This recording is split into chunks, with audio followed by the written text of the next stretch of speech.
Masiglang kalakalan ng puto, inaasahan ng Calasiao Puto Vendors Association ngayong pumasok na ang Burr Months. Silipin sa report.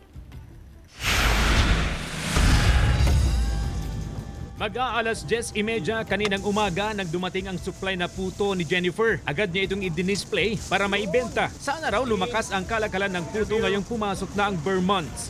Inaasahan po na sana maraming benta, maraming mga turistang darating para makabawi rin sa mga nagdaang kalamidad. Sa katabing pwesto, dagsa ang mga bumibili ng puto. Karamihan sa kanila, mga bisita sa bayan. 5 kilo ng puto ang binili ni Ginoong Marvin. Sinusupport natin ng food tourism ng Ayun from Anda, Pangasinan naman po. May product din kami doon, yung binungay sa yung mga bangus namin. Sa ikatlong linggo ng Setyembre, posible raw na tataas ang produksyon dahil sa posible rin na pagtaas ng demand. Pero wala raw pagbabago sa presyo ng puto Calasiao. Nananatiling 130 pesos per kilo ang flavored puto at puto with cheese. 110 pesos per kilo naman sa plain puto at kutsinta. Bestseller ang puto with cheese. 50 kilos ang nabebenta ni Christine sa isang araw. Pero posible raw na pumalo sa 55 hanggang 60 kilos habang papalapit ang holiday season. Sana po tumaas po yung sales ng production po para yung nila sir mas okay yung